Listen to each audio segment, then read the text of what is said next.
दिल से बुलाया आंसू कुमार आया। तो आज हम लोग दोस्त फुल एचडी में एग्जाम में आया हुआ कुछ ऑब्जेक्टिव क्वेश्चन का सॉल्यूशन करेंगे क्लास 12 के लिए। सबसे पहले हम दोस्त क्वेश्चन नंबर 1 में आते हैं। क्वेश्चन नंबर 1 हमारा बोलता है क्वेश्चन नंबर 1 बोल रहा है कि सेलिसाइलडिहाइड को तैयार किया जाता है किस रिएक्शन की मदद से। तो ऑप्शन नंबर ए में दिया हमको दोस्त गथरमान कोच रिएक्शन।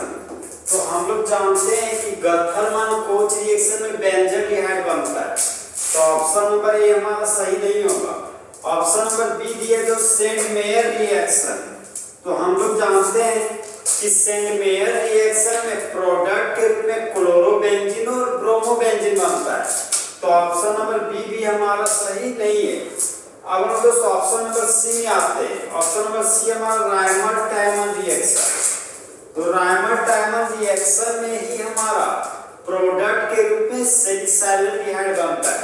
तो क्वेश्चन नंबर 1 का option number C Reimer Tiemann reaction full HD में सही है। तो आखिर रायमंड-टायमन रिएक्शन ही क्यों सही है, आइए उसका एक्सप्लेनेशन करते हैं। तो अब हम तो क्वेश्चन नंबर 1 का सॉल्यूशन करने जा रहे हैं। क्वेश्चन नंबर 1 में हमको रायमंड-टायमन रिएक्शन आपको बताना पड़ेगा। रायमंड-टायमन रिएक्शन, रायमंड-टायमन रिएक्शन आपका दोस्त एग्जाम में आया हुआ बहुत ही इंपॉर्टेंट क्वेश्चन है। ये बहुत सालों तक एग्जाम में आया हुआ क्वेश्चन है कि रायमंड-टायमन रिएक्शन का शॉर्ट नोट्स लिखिए। सबसे पहले हम लोग रायमंड-टायमन रिएक्शन को कंप्लीट करने के लिए एक आपको हॉट ट्रिक बताते हैं। वह हॉट ट्रिक है हमारा दोस्त ABC।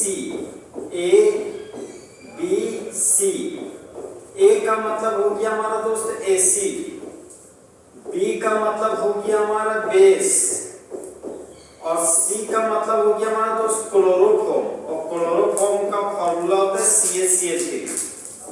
एसिड दो प्रकार का होता है, एक फिनोल एक हाइड्रोक्लोरिक एसिड। तो एसिड के रूप में हम लोग दोस्त फिनोल लेते हैं। हम लोग जानते हैं दोस्त फिनोल 4 से 5% एक्वस सॉल्यूशन ऑफ फिनोल को ही हम लोग कार्बोनिक एसिड कहते हैं। तो एसिड के रूप में फिनोल भी लेंगे और हाइड्रोक्लोरिक एसिड लेंगे।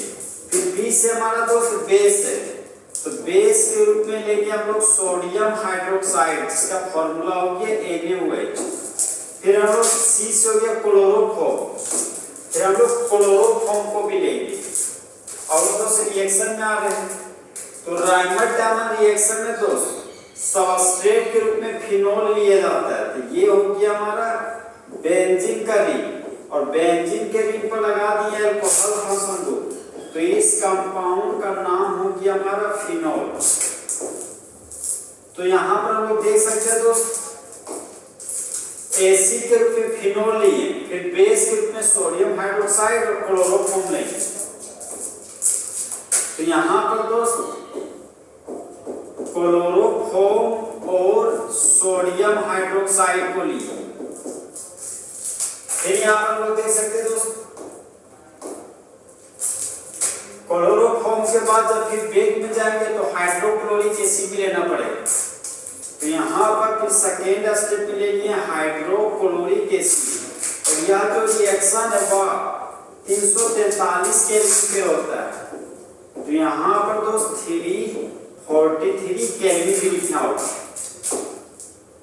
यहाँ पर हम देख सकते दोस्त रिएक्टेंट में फिनोल है, तो सबसे पहले हम लोग प्रोडक्ट में भी फिनोल बनाते हैं।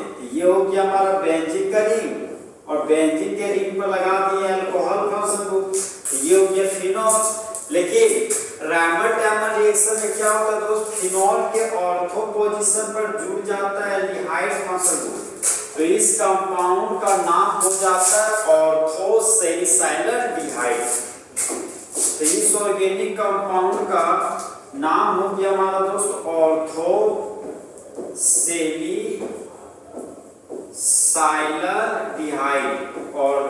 सेलिसाइलडिहाइड। अब इस केमिकल रिएक्शन को दोस्त हम लोग कुछ इस तरीके से पढ़ेंगे।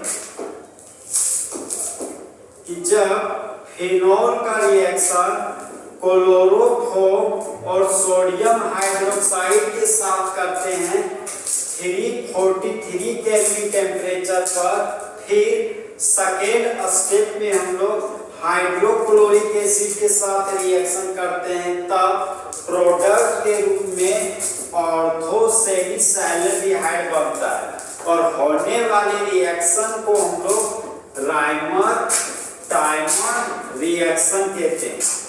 इसलिए हमारा दोस्त क्वेश्चन नंबर 1 का ऑप्शन नंबर सी राइमर टाइमर रिएक्शन फुल एचडी में सही है। अब हम दोस्त नेक्स्ट क्वेश्चन में आते हैं।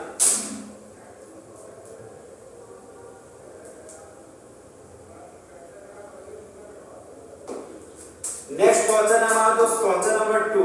क्वेश्चन नंबर 2 हमारा बोलता है कि बने हुए आइसोमर का संख्या बताइए। तो सबसे पहले हम लोग जानेंगे दोस्त कि आखिर ये आइसोमर क्या होता है। तो आइसोमर का मतलब देखिए दोस्त, आइसो का मतलब सेम और मर का मतलब होता है मॉलिक्यूलर फॉर्मूला। एक ऐसा ऑर्गेनिक कंपाउंड जिसका मॉलिक्यूलर फॉर्मूला सेम हो लेकिन फिजिकल और केमिकल प्रॉपर्टीज अलग अलग हो, उसे हम लोग आइसोमर्स कहते हैं और होने वाले फेनोमेनन को आइसोमेरिज्म कहते हैं। तो यहाँ पर दोस्त आइसोमर जो हमको पूछा है दोस्त, वह कंपाउंड का नाम है C4H9Br। मतलब C4H9Br में टोटल आइसोमर कितना बनता है। तो C4H9Br को हम लोग ब्रोमोब्यूटेन बोलते हैं और कॉमन नेम इसको बोलते हैं नॉर्मल ब्यूटाइल ब्रोमाइड। तो C4H9Br में टोटल आइसोमर हमारा तो 4 बनता है। तो क्वेश्चन नंबर 2 का ऑप्शन नंबर डी 4 हमारा फुल एचडी में सही है, लेकिन ऑप्शन नंबर डी ही क्यों सही है, आइए उसका एक्सप्लेनेशन करते हैं। यहाँ पर हम लोग देख सकते हैं दोस्त कि दिया गया कंपाउंड है हमारा C4H9Br। तो सबसे पहले हम लोग क्या करते हैं दोस्त, दिया गया ऑर्गेनिक कंपाउंड का CI बनाएंगे। CI बोले तो चेन आइसोमेरिक, कार्बन का संख्या 4 है। तो यहाँ पर ये हो गया हमारा 1 कार्बन 2 कार्बन 3 कार्बन 4 कार्बन, एक ब्रोमो ग्रुप लगा हुआ है। तो यहाँ पर हम लगा दिए ब्रोमो ग्रुप। फिर क्या करेंगे दोस्त, दिया गया ऑर्गेनिक कंपाउंड को हम लोग बना रहे चेन आइसोमेर। तो चेन आइसोमेर में क्या होता है कि पेरेंट चेन की लंबाई को छोटा करते हैं। तो मेरे पास यहाँ पर 4 कार्बन का चेन है, तो अब हम क्या करेंगे दोस्त 3 कार्बन का चेन बनाते हैं और जो बचा हुआ हमारा 1 कार्बन है, उस 1 कार्बन को इस बीच वाले कार्बन को लगा देते हैं। किनारे में ब्रोमो ग्रुप लगा हुआ है, तो यहाँ पर हम लगा दें दोस्त ब्रोमो ग्रुप। ये हमारा जो CI है मतलब चेन आइसोमेरिक। ये दोनों ऑर्गेनिक कंपाउंड आपस में चेन आइसोमेरिक में कैसे, आइए इसका एक्सप्लेनेशन करते हैं। यहाँ पर देख सकते दोस्त ब्रोमो ग्रुप से जुड़ा हुआ कार्बन फर्स्ट कार्बन, तो प्रिंसिपल चेन हो गया first carbon, second carbon, third carbon, fourth carbon. IUPAC name में सबसे पहले ब्रांच का नाम लिखते हैं। यहाँ पर हमारा 1 पर ब्रोमो है, तो यहाँ पर हम लिखिए दोस्त 1 ब्रोमो। 4 कार्बन के लिए रूट वर्ड हो गया ब्यूट, तो यहाँ पर लिख दिए ब्यूट। कार्बन और कार्बन के बीच सिंगल बॉन्ड है, तो प्राइमरी सफिक्स के रूप में यहाँ पर लिख दिए दोस्त A। तो इस कंपाउंड में देख सकते हो दोस्त ये नंबर है, ये अल्फाबेट, तो नंबर और अल्फाबेट के बीच हाइफन देते हैं। तो इस कंपाउंड का यूपेक नेम हो गया 1 ब्रोमो ब्यूटेट। फिर इस ऑर्गेनिक कंपाउंड को यूपेक नेम सबसे पहले लिखेंगे। तो प्रिंसिपल चेन हो गया हमारा दोस्त 3 कार्बन का, और जो प्रिंसिपल चेन से बाहर चला जाता है वहां बन जाता है ब्रांच। तो Br को ब्रांच के रूप में ब्रोमो और एक कार्बन के अल्काइल को ब्रांच के रूप में मिथाइल बोलते हैं। तो ब्रोमो का B और मिथाइल का M। तो ABCD में ब्रोमो का B पहले आता है मिथाइल के M की तुलना में। तो सबसे पहले हम लोग ब्रोमो का नाम लिखेंगे, उसके बाद मिथाइल ग्रुप का। तो सबसे पहले तो ब्रांच के रूप में ब्रोमो का नाम लिखेंगे। ब्रोमो हमारा 1 पोजीशन पे है और मिथाइल हमारा 2 पोजीशन पे। तो इस ऑर्गेनिक कंपाउंड का ब्रांच ग्रुप का नाम हो गया 1 ब्रोमो 2 मिथाइल, 1 ब्रोमो 2 मिथाइल। उसके बाद हम दोस्त कार्बन का संख्या लिखते हैं। तो 3 कार्बन के लिए रूट वर्ड हो गया हमारा प्रोप, तो यहाँ पर प्रोप लिख दिए। फिर कार्बन और कार्बन के बीच सिंगल बॉन्ड है, तो प्राइमरी सफिक्स के रूप में हम लोग एन लिखेंगे। तो यहाँ पर हम लिख दिए दोस्त एन। नंबर और अल्फाबेट है, यहाँ पर हाइफन हाइफन हाइफन लगा दी।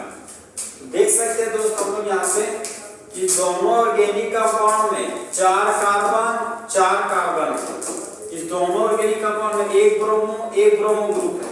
तो दोनों ऑर्गेनिक कंपाउंड का मॉलिक्यूलर फॉर्मूला सेम हो गया, लेकिन रूट वर्ड अलग है। 1 ब्रोमो ब्यूटेन में रूट वर्ड ब्यूट है और 1 ब्रोमो 2 मिथाइल प्रोपेन में रूट वर्ड हमारा प्रोप है। तो दोनों का मॉलिक्यूलर फॉर्मूला सेम है, लेकिन रूट वर्ड अलग अलग होने की वजह से ये दोनों कंपाउंड आपस में चेन आइसोमर्स कहलाएंगे और होने वाले घटना को चेन आइसोमेरिज कहेंगे। अब बना हुआ चेन आइसोमेरिज का हम दोस्त पोजीशन आइसोमेरिज बनाते हैं।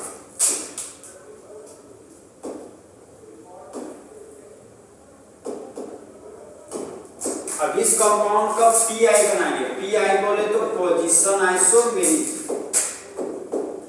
4 कार्बन है दोस्त, यहाँ पर लिख दिए 4 carbon, 1 carbon 2 carbon 3 carbon 4 carbon. Bromo group 1 पर लगा हुआ है, तो यहाँ पर ब्रोमो ग्रुप लगा दिए 2 पर। प्रिंसिपल चेन हो गया हमारा 4 कार्बन का। 2 नंबर पर ब्रोमो ग्रुप लगा हुआ है, मतलब ब्रांच ग्रुप में ब्रोमो है। इस कंपाउंड का यूपिक नाम हो जाएगा हमारा 2 ब्रोमो। 4 कार्बन के लिए रूट वर्ड हो गया ब्यूट। कार्बन और कार्बन के बीच सिंगल बॉन्ड है, तो प्राइमरी सफिक्स के रूप में लिखेंगे एन। नंबर और अल्फाबेट है, तो यहाँ पर लगा देंगे तो हाइफन। तो इस कंपाउंड का नाम हो गया 2 ब्रोमो ब्यूटेन। ये जो चेन आइसोमेरिज बना दोस्त, इसका हमको पोजीशन आइसोमेरिज बनाएंगे। इस ऑर्गेनिक कंपाउंड का पीआई बना रहे हैं। पीआई बोले तो पोजीशन आइसोमेरिज। तो यहाँ पर देख सकते हैं दोस्त 3 कार्बन का चेन लगातार था, तो यहाँ पर 3 कार्बन का चेन लगातार बना है। 1 कार्बन ब्रांच में लगा हुआ है, तो यहाँ पर 1 कार्बन को ब्रांच में लगा दी। फिर 1 पर ब्रोमो ग्रुप है, तो यहाँ पर दोस्त ब्रांच का पोजीशन नंबर चेंज करेंगे। तो 1 पर ब्रोमो है, तो उस ब्रोमो को लगा दिए हम 2 पर। तो प्रिंसिपल चेन हो गया हमारा दोस्त first carbon, second carbon, third carbon. और ये दोनों ग्रुप प्रिंसिपल चेन से बाहर चला गया, तो ये दोनों बन गया हमारा ब्रांच। तो Br को ब्रांच ग्रुप में ब्रोमो और 1 कार्बन के अल्काइल को ब्रांच के रूप में हम लोग मिथाइल बोलते हैं। और यूटेक नेम में सबसे पहले ब्रांच का नाम लिखते हैं, और वो भी अल्फाबेटिकली। तो ब्रोमो का बी और मिथाइल का एन में ब्रोमो का भी पहले आता है, उसके बाद मिथाइल का एन। तो इस ऑर्गेनिक कंपाउंड का नाम हो जाएगा हमारा दोस्त 2 ब्रोमो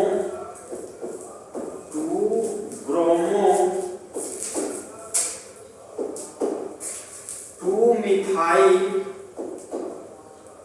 2 ब्रोमो 2 मिथाइल। 3 कार्बन के लिए रूट वर्ड हो गया प्रोप, तो यहाँ पर हमने दिए प्रोप। कार्बन और कार्बन के बीच सिंगल बॉन्ड है, तो प्राइमरी सफिक्स के रूप में यहाँ पर लिखेंगे हम लोग एन। नंबर अल्फाबेट है हाइफन हाइफन हाइफन। तो इस ऑर्गेनिक कंपाउंड का यूनिक नेम हो गया 2 ब्रोमो 2 मिथाइल प्रोपेन। तो यहाँ पर देख सकते हो इस ऑर्गेनिक कंपाउंड में ब्रोमो ग्रुप का पोजीशन है 1 पर, और इसका जो पोजीशन आइसोमेरिक बना है वहां पर देख सकते दोस्त कि ब्रोमो का पोजीशन नंबर 2 है। तो यहाँ पर आप देख सकते दोस्त कि दोनों ऑर्गेनिक कंपाउंड का मॉलिक्यूलर फॉर्मूला सेम है। कैसे? यहाँ पर देख सकते हैं टोटल कार्बन 4 है और यहाँ पर भी टोटल कार्बन 4 है। यहाँ पर एक ब्रोमो ग्रुप है, यहाँ पर भी एक ब्रोमो ग्रुप है, तो दोनों का मॉलिक्यूलर फॉर्मूला सेम है, लेकिन ब्रांच का पोजीशन नंबर अलग है। यहाँ पर ब्रांच 1 पोजीशन पे है 1 ब्रोमो और यहाँ पर ब्रांच 2 पोजीशन पे है 2 ब्रोमो। तो दोनों का मॉलिक्यूलर फॉर्मूला सेम है, लेकिन ब्रांच का पोजीशन नंबर अलग अलग होने की वजह से ये दोनों आपस में पोजीशन आइसोमर्स कहलाएंगे और होने वाले घटना को पोजीशन आइसोमेरिज्म कहेंगे। तो यहाँ पर देख सकते हो C4H9Br में टोटल आइसोमर बनने का संख्या हमारा दोस्त 1 आइसोमर, 2 आइसोमर, ये हो गया 3 आइसोमर और ये हो गया हमारा 4 आइसोमर। इसलिए हमारा दोस्त क्वेश्चन नंबर 2 का आंसर होगा हमारा 4, मतलब C4H9Br टोटल 4 आइसोमर बना। अब हम दोस्त नेक्स्ट ऑब्जेक्टिव क्वेश्चन में आते हैं।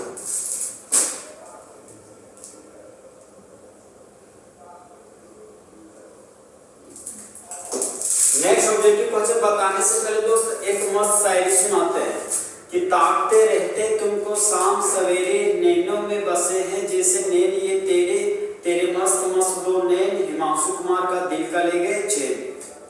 अब दोस्त नेक्स्ट ऑब्जेक्टिव क्वेश्चन में आते हैं। नेक्स्ट ऑब्जेक्टिव क्वेश्चन है हमारा क्वेश्चन नंबर 3। क्वेश्चन नंबर 3 हमारा बोलता है दोस्त कि जब प्रोपीन में वाटर जुड़ जाए डाइल्यूट सल्फ्यूरिक एसिड के प्रेजेंस में, तब बनने वाला प्रोडक्ट का नाम बताइए। तो क्वेश्चन नंबर 3 का एक्सप्लेनेशन कुछ इस तरीके से होगा हमारा दोस्त। क्वेश्चन नंबर 3 में हमको बोला है सबस्ट्रेट के रूप में प्रोपीन लीजिए। तो प्रोपीन का फॉर्मूला हो गया CH3 CH double bond CH2 और प्रोपीन का रिएक्शन वाटर के साथ करने बोल रहा है। तो वाटर का फॉर्मूला हो गया हमारा दोस्त H2O और कैटलिस्ट के रूप में लेने बोल रहा है डाइल्यूट सल्फ्यूरिक एसिड। यहाँ पर हम लेंगे दोस्त डाइल्यूट सल्फ्यूरिक एसिड।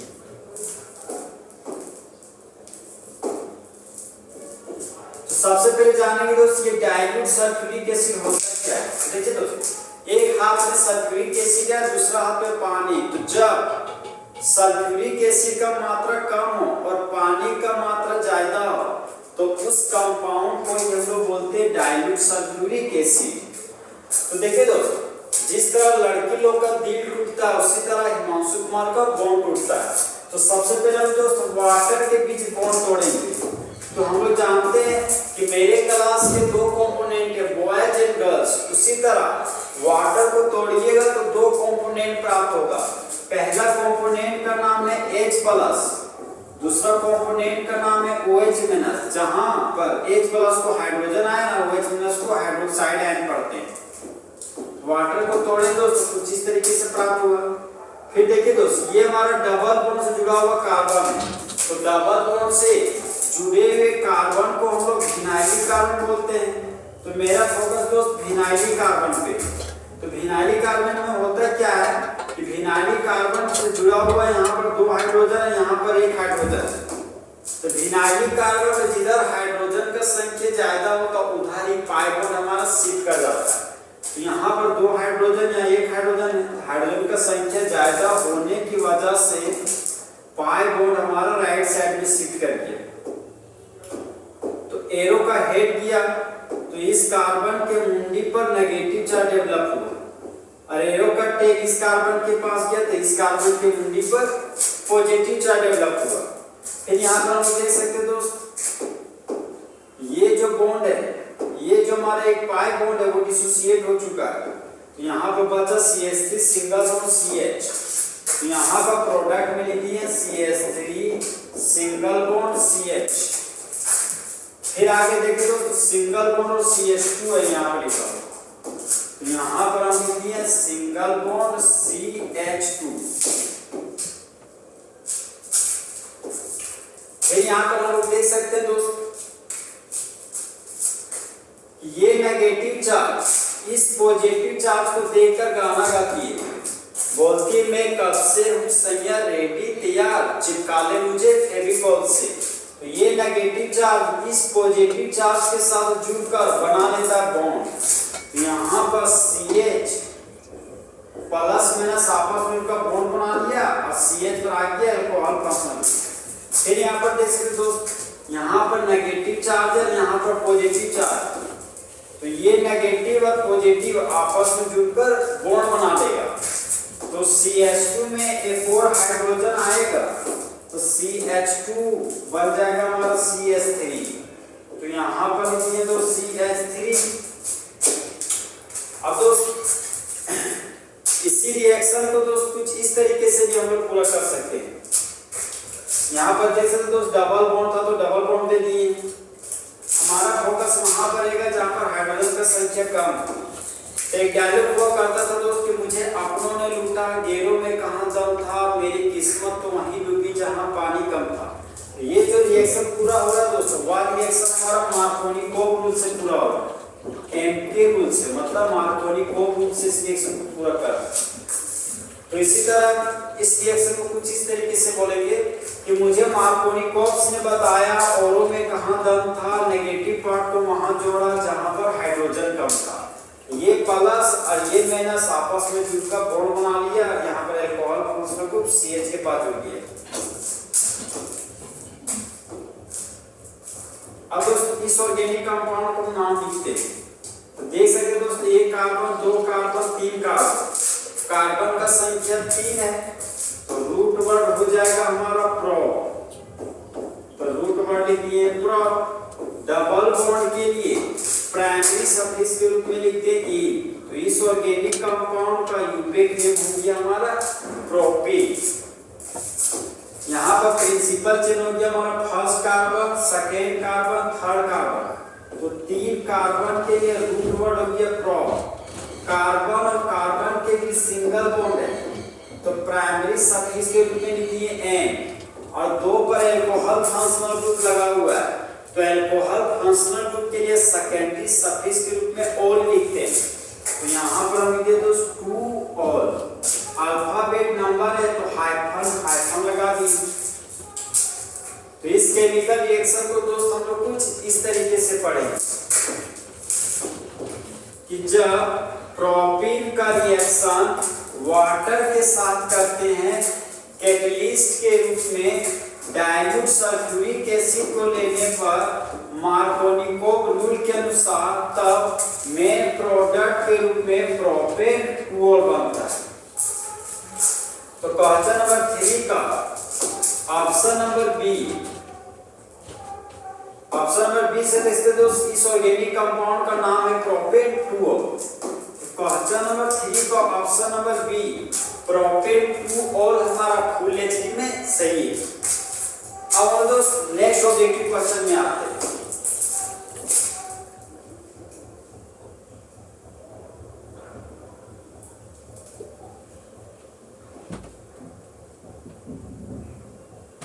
देखिए दोस्तों, नेक्स्ट क्वेश्चन हमारा क्वेश्चन नंबर 4। क्वेश्चन नंबर 4 हमारा बोलता है कि फॉर्मल्डिहाइड का रिएक्शन मिथाइल मैग्नीशियम ब्रोमाइड के साथ कीजिए, फिर बाद में वाटर के साथ भी रिएक्शन कीजिए, तो बनने वाला प्रोडक्ट हमारा क्या होगा। तो देखिए दोस्तों, बनने वाला प्रोडक्ट हमारा क्या होगा, आइए उसका एक्सप्लेनेशन करते हैं। तो फॉर्मल्डिहाइड का रिएक्शन ये हो गया हमारा दोस्त एक कार्बन के एल्डिहाइड। तो एक कार्बन के